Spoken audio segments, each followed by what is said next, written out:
چې چا ګناهونه حسنات او سیئات برابر، چا حسنات ډېرې خو جنت ته لاړل، چا چې سیئات او ګناهونه ډېر خو دوزخ فیصله بوشي، او د چا نیکۍ او بدۍ برابري لاک لاک وي دواړه 100 وي، نو به یو عرب دی، یو دیوال دی، یو لرم ځای دی، او اخوا جنت دی او دی خوا لاندې دوزخ دی. دغه ځای کې به سموده وي، خو بیا به خدای پاک جنت ته بولي.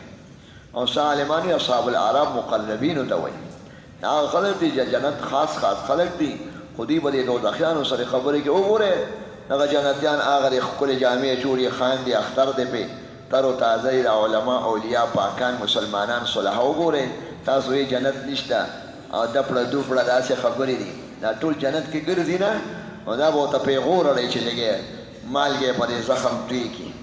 تاسو وایئ چې جنت نشته او نه به ځي، دا څوک دي؟ دا جنت نه دی، دا خوري څکي او خاندي او مزې دي، د خوشحالۍ نه ډک، نه غمونه شته او نه څه شته. نو تاسو یې دا ګپ شپ دی، دا ګپ دی که نه، دا پکې دی که نه، دی که نه ښکاره شوه، حقایق به منکشف شي.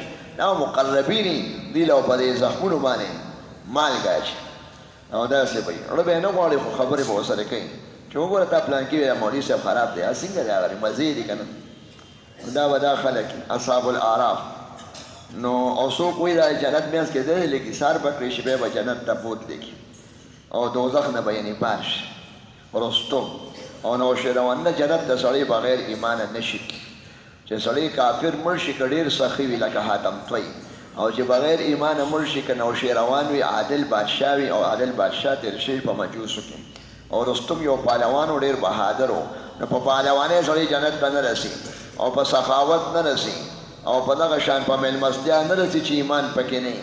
یعنې کافر چې وي هغه لپاره دوزخ دی. اصحاب الاعراف د دوزخ نه بچ دي، دوزخ نه بچ کېږي، غیر مؤمن دا یاد ساتئ. دا خبره هسې ډاکوسله ده او غلطه ده.